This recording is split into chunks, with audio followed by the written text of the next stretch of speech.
Hi, God bless you. This is Pastor Sharon, and welcome to Nourishment for Your Soul. I'm just going to invite a couple of people in, and we're going to get started. We are going to talk today about Acts, and it's going to be Acts chapter 19. So that's Acts chapter 19. And, oh, I'm sorry. Hi, Angela. How are you? I gotta invite one more person on. I hope she gets the notification. I'm sorry. Maybe not. I don't know. Okay, so we're gonna talk about Acts chapter 19, starting from verse 1. No, I'm sorry, starting from verse 21.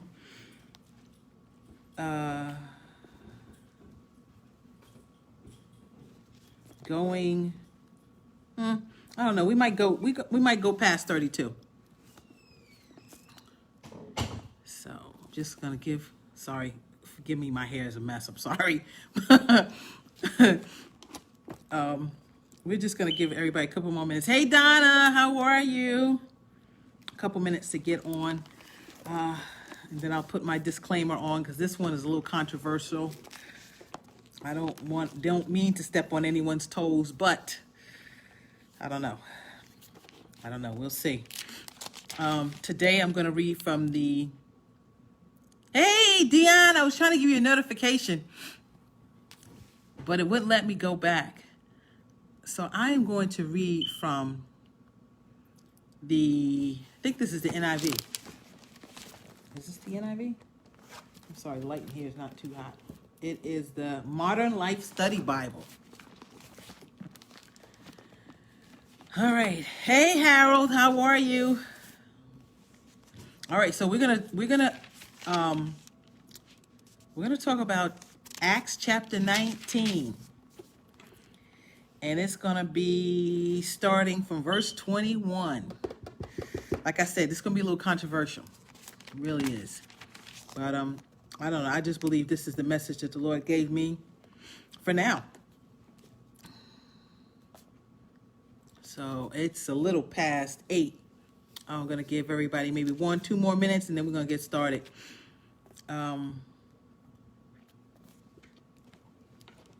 Let's see.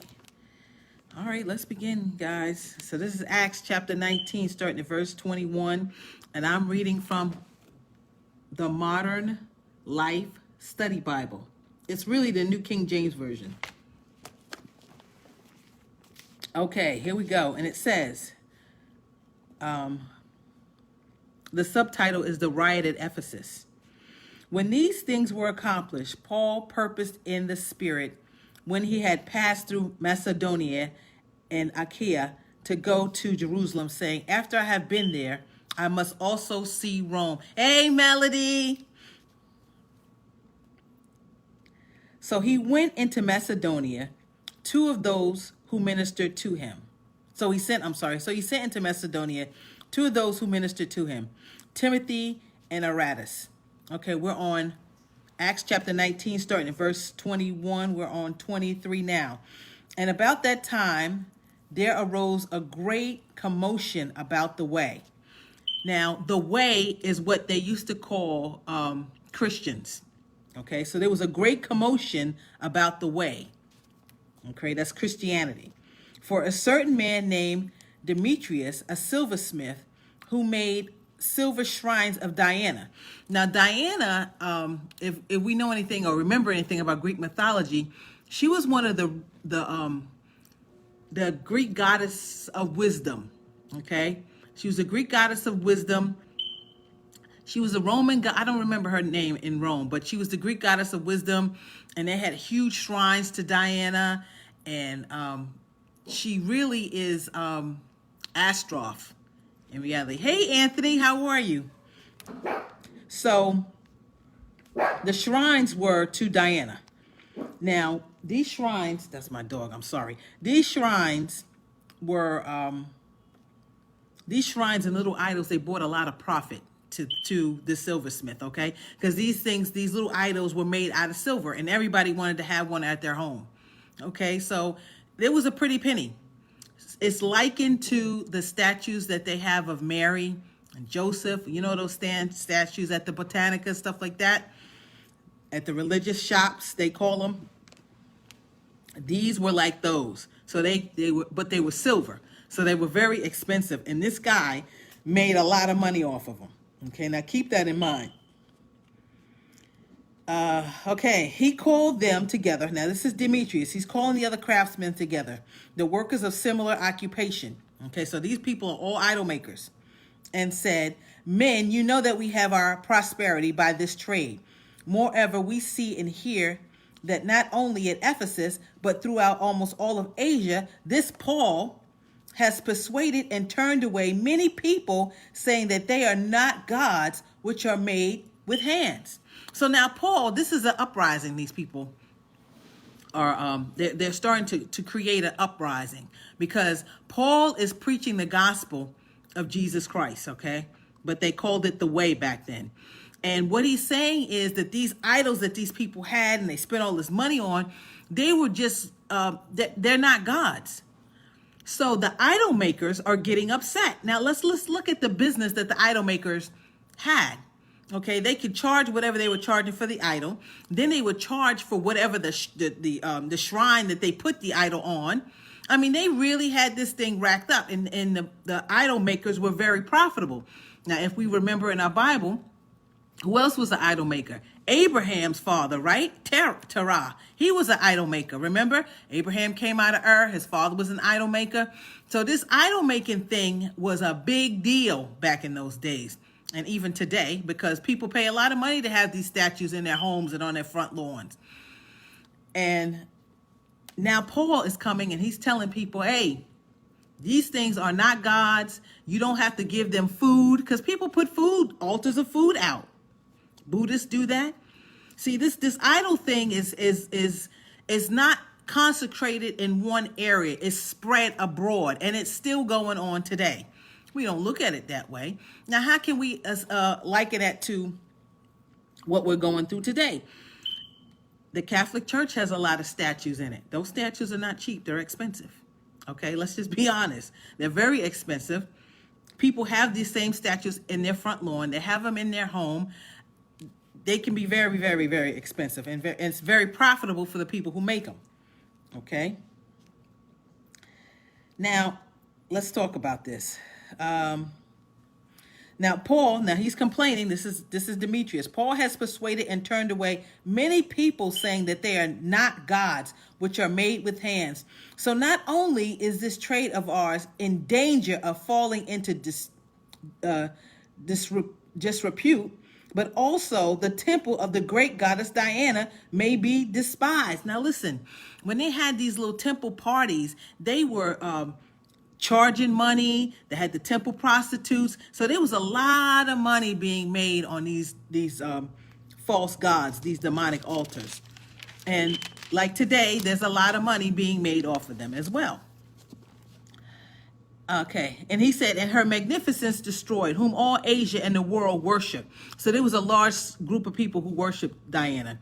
Now, when they had heard this, they were full of wrath and cried out loud, saying, great is Diana of the Ephesians. So now, because their money is getting ready to get cut, they're crying out loud. So the whole city was filled with confusion and rushed into the theater with one accord, having seized Gaius and, please forgive me, Aristarchus, the Macedonians, Paul's travel companions.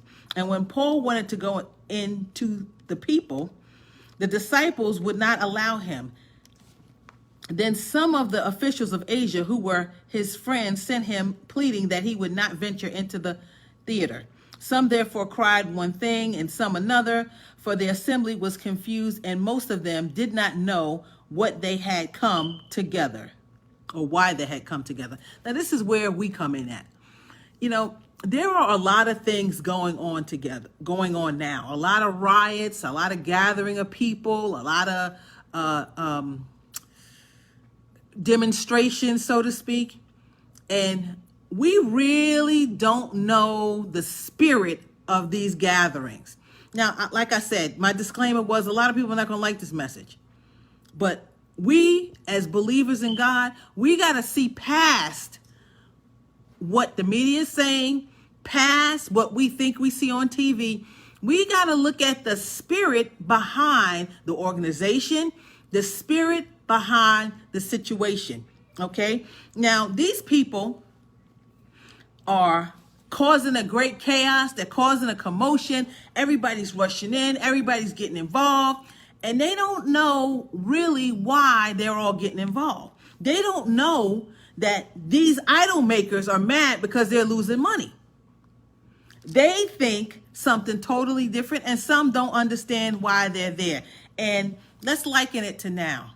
I can't say the name of the organization, but a lot of us, people that look like me, I have to put in disguise because otherwise Facebook could cut me down, have simulated or affiliated themselves with an organization. And they don't understand what that organization represents. We think we know, but we don't really know. And that is causing people that look like me to be harmed and in serious situations. Now, don't get me wrong. We have a lot of problems in this country, and I got that. But we have to understand as believers, children of the Most High God, what is the spirit behind these organizations? Now, if you look up on Google what this organization stands for, you're going to be surprised because it don't stand for the people that look like me. It stands for another group of people that are trying to push their own agenda. Now, I'm not judging anyone, but if you're going to be whatever you're going to be, then just be that and let that be known. Don't disguise and hide yourself under someone else's culture and then say that's you. Okay. Now, I don't know if you're catching on, but that's what this is about. These people are all gathered together. Some don't even know what they're gathered for. The idol makers are upset because they're losing money. And you know what? Truth be told, there are some people that are behind this organization that make money every single time somebody riots, every time something gets burned down, every time something gets destroyed. They make money. And another group of people look bad. We have to be able to discern and see the truth for what it is. Everything is not what you see on TV. Everything is not what you read in the newspaper. As believers, we have discernment. Pray and ask God, what is the spirit behind this movement? If I take you back to the 1960s, we can kind of see what the spirit was. Because what did they do? They did things in nonviolent protests, okay? Nonviolent protests meaning they were following, something's going on with my phone. They were following the practice of God. Why? Peace. God is peace. And throughout, I don't care what you're doing. God is peace. He is never violence, ever, in any situation like this, okay? And it was peace that turned that situation around, okay? But today, we have a lot of things that are aggravating the situation. And these people who are the idol makers, because they have this organization that everybody is starting to idolize, and they're bringing people to detriment and to harm. Many people are getting shot and killed because, to tell the truth, they have no business out there. Okay, I said it. Everybody gonna be mad. I'm sorry, but they have no business out there because you know what? As believers, we have something that's more powerful than walking the streets talk about we protesting. We have the true and living God, and if we would band together and do what we're supposed to do, that's pray, we wouldn't have these situations that we're going through. But unfortunately, we have forgotten that we need to pray. We don't do that anymore. You know, the churches are supposed to get together and we're supposed to have prayer walks and prayer marches, but we're not doing that because we're working out of the flesh. And let me tell you something, anything given out of the flesh, done out of the flesh will be destructive. Okay? Now let's continue. And behind this, even behind this, behind the fact that the idol makers are losing money, Jesus Christ is the gospel of Jesus Christ is being preached, and they don't like that because it's not profitable to them. Unfortunately, praying is not profitable to certain people. Fasting is not profitable to certain people because you know what? They don't get the shine. See, when we pray and we fast and we petition God, no man gets to shine, only God does. And that's a problem for a lot of people. So let's continue. All right. So back to verse 32.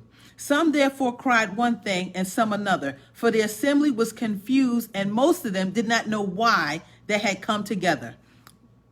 33. And they drew Alexander out of the multitude, the Jews putting him forward, and Alexander motioned with his hand and wanted to make the defense to the people. But when they found out that he was a Jew, all with one voice cried out for 2 hours, saying, "Great is Diana of the Ephesians." So they're causing all kind of ruckus, all kind of confusion. And the thing about it is, Diana wasn't even great. They wanted the money that they were going to make out of making these idols. It had nothing to do with Diana. Like, this situation has nothing to do with the cause. But this organization is making money. It's a fight every time there's a situation. And when the city clerk had quieted the crowd, he said, "Men of Ephesus, what man is there who does not know that the city of the Ephesians is temple guardian is the great goddess Diana, and the image which fell down from Zeus?" So now they're telling stories. They're saying that this image of Diana fell down from Zeus when they actually built her with her hands. This organization is supposed to be helping all the people, but it's really not. It's hurting people. And we, as believers, like I said, we're going to have to use discernment. We're going to have to see things for what they really are. Don't get me wrong. We do have problems in this country.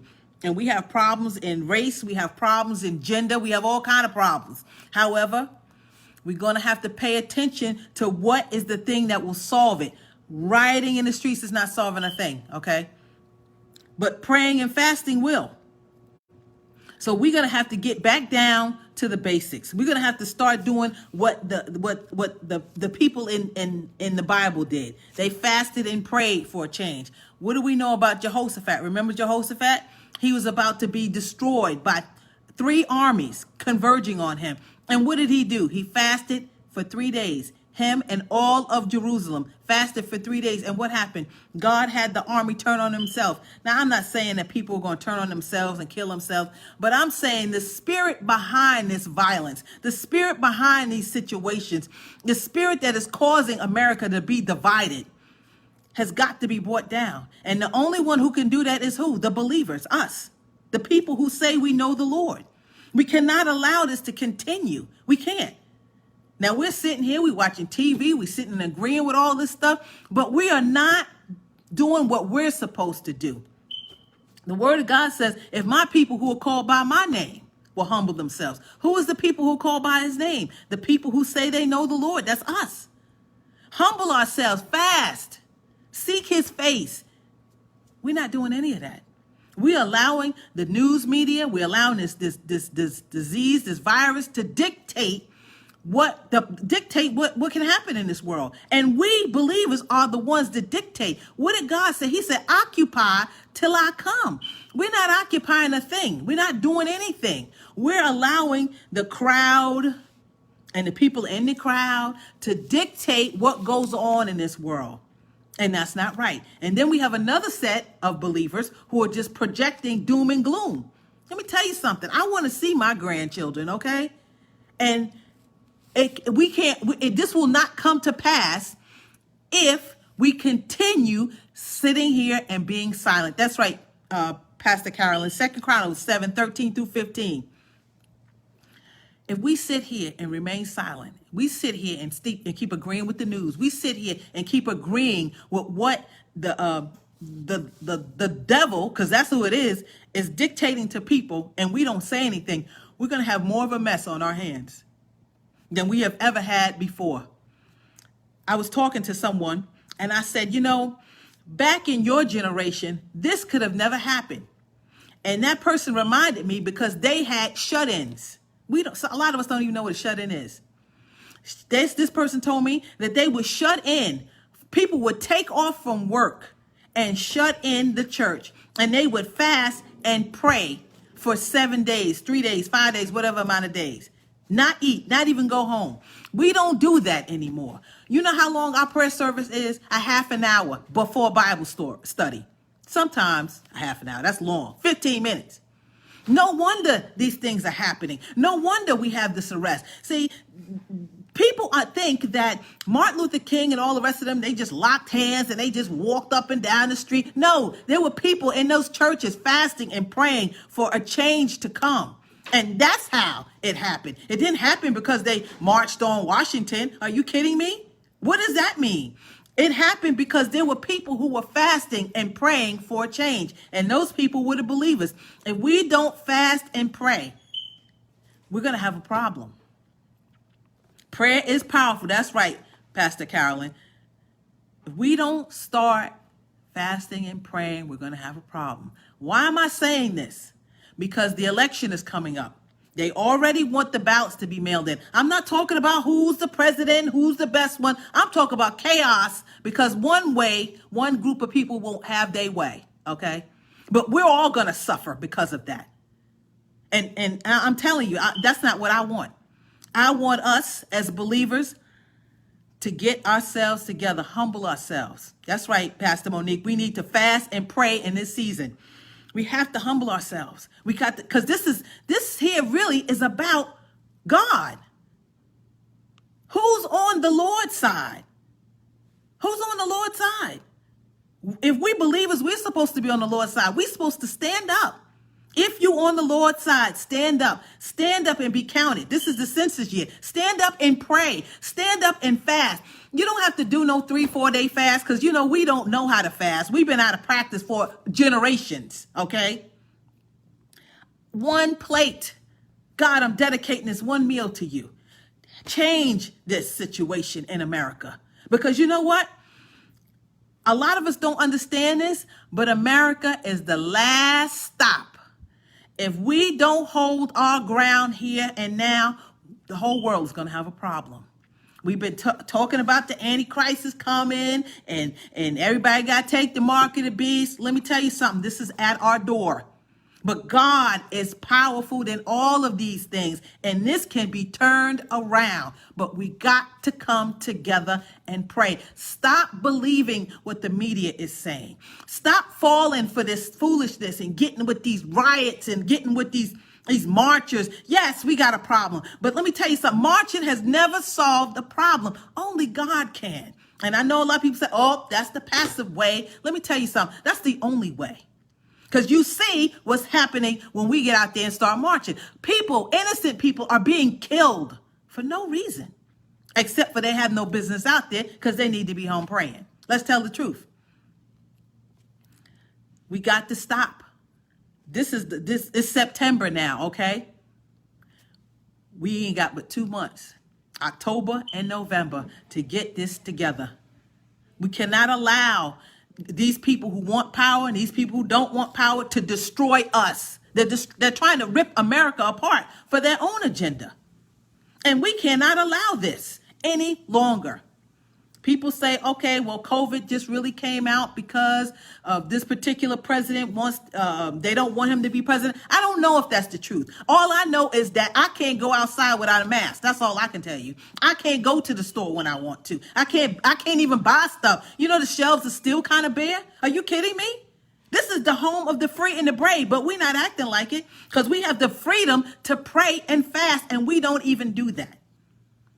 We can't even get together in churches. They got a limit on how many people, but they can pack the airplane. How is this possible? How are we allowing this foolishness here?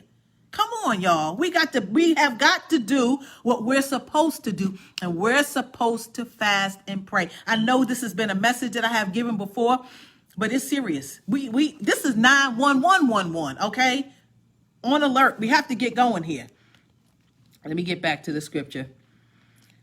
Okay, so here we are, 35. And when the city clerk had quieted the crowd, he said, "Men of Ephesus, What man is there who does not know that the city of Ephesians is the temple garden of the great goddess Diana? So what they doing is they proclaiming the ground they think that is. And just like these other people proclaiming the ground they think that America is. Okay? And the image which fell down from Zeus. Therefore, since these things cannot be denied, you ought to be quiet and do nothing rashly. For you have brought these men here who are neither robbers or temples nor blasphemers of your goddess. Therefore, if Demetrius and his fellow craftsmen have a case against anyone, the courts are open and there are proconsuls. Let them bring charge against one another. But if you have any other inquiry to make, it shall be determined in the lawful assembly. For we are in danger of being called a question for today's uproar. Now notice this. Okay, they're saying we're not going to have any uproar. We're going to take it to court. Isn't that what's happening now? Aren't they taking things to court against the believers? See, it's moving from the streets into the courts. And soon, when I'm telling you, we are the last stand. With the believers' rights get taken away, we can't congregate, we can't pray, we can't do all these things. The whole world is going to crash. I know that sounds like a fantasy. People say, oh, Sharon, come on, are you serious? But look at what's going on. They have people who will call the police on you if you don't have your mask. Are you serious? Now, let me just talk about this mask thing for a minute. This is just my observation. It didn't come out the Bible. I just want you to look at something. You can wear any kind of mask you want. Any kind. So how do I know my mask is really filtering out some type of disease or protecting me from some type of disease? How do I know that? I can even put a scarf on. I can even use my shirt. Are you serious? Come on, something wrong with that. We have got to get down and dirty and pray and fast and get rid of this nonsense because we being duped. We're being duped and we allowing it to happen. We have got to use discernment, y'all. We got to pray. We got to believe. We got to know who our God is. Is he almighty or what?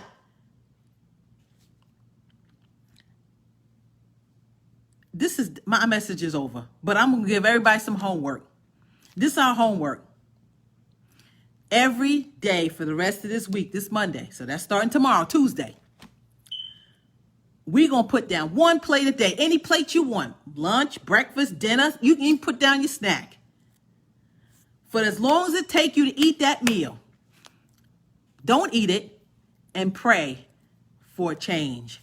Pray that the delusion that we're under will be unveiled. Pray that the rightful person would be in office. Pray that the church regain the power back. Pray that we can, that things will not go back to normal. Please, God, no. That things will change completely. That's what we praying and fasting for. That's our homework for the week. I don't want to leave anybody with a message that, oh, doom and gloom, because it's not doom and gloom. We serve an almighty God who is the Prince of Peace, the Lord of Lords. And there's no way possible we can lose this battle, but we got to do what? Be engaged. We got to fight. Got to be in it. If you ain't in it, you ain't going to win. And all we have to do is ask for God's will be done on the earth like we supposed to have been doing. Ask that the will of God happens on this earth. Ask him to remove people who are opposing his will. Those are prayer points. Let's make a change, y'all. Let's do it. Let's do this thing. We turned around, we allowed them because we didn't believe it. Oh, they not going to take prayer out of school. Come on. They took it right out of school. Now, guess what? A lot of kids got to go through metal detectors to go to school. You took prayer out, metal detector in. Okay? Come on now. They're never going to pass that abortion law. We've been murdering babies for years now. The church went silent, quiet and blind. Instead of teaching our children what God expects in a relationship. We don't say nothing. We shouldn't talk about it. We don't talk about those things. We don't talk about sex. We don't talk about money. We don't talk about business. We don't talk about how we should raise up our children, that they can be in political office, or they can be in film, and they can give and carry the glory of God. We never spoke about any of those things. Guess what now? We done handed, we packed it all up nice and neat and handed it all to the enemy. Here, you take the government. Here, you take the theater. Here, you take the money. You take everything. And we'll sit here and we'll be quiet. And we'll allow our children to be murdered through abortion and other things. We'll allow our marriages to be broken up because we don't really talk about marriage. We don't talk about the real things in church. People ain't gonna like me today, but that's the truth. We got to get down and make this better. We gonna when God changes these things for us, we're gonna have to be practical. We're gonna have to really talk about the truth. The truth, okay, in our churches. We're gonna have to sit our teenagers down and explain to them what happens when you have sex out of marriage. What happens? Not just disease, but what happens to them spiritually. We're gonna have to really get down to the truth about this matter. Okay? We're going to have to talk about what happens when a couple gets divorced. Okay? We really going to have to be real about this thing. Pastor Carolyn said, important to read that's right, the BLM mission statement. It is heretic. It is. Listen, it ain't over. God is in control. But you know what? He ain't sitting up there going, oh, well, I'll just do this. He works through us. He works through our mouths, our hands, our feet. We are the hands and feet of God. We got to be just that. We can't sit there and go, well, you know, God is he's just going to take a lightning bolt and he's just going to wipe all this stuff away. That don't work that way. We have got to pray, got to fast, got to command, got to declare, got to decree to make a change. Make a change. I also finished reading Acts, y'all, 19. But we're done. It's 8:30. God bless you. Remember our homework from Tuesday to Friday. One meal, just one meal, one snack, one something to pray and fast. Because we want to see our kids. You know how many children missed their graduation and their college, and how many weddings, people didn't even get married in a big ceremonies that had planned for years? That's being cheated. And then some people have the nerve to say, God did this. Baby. God don't work like that. So y'all be blessed. Remember our homework. I love you. God bless you. Thank you for watching Nourishment for Your Soul.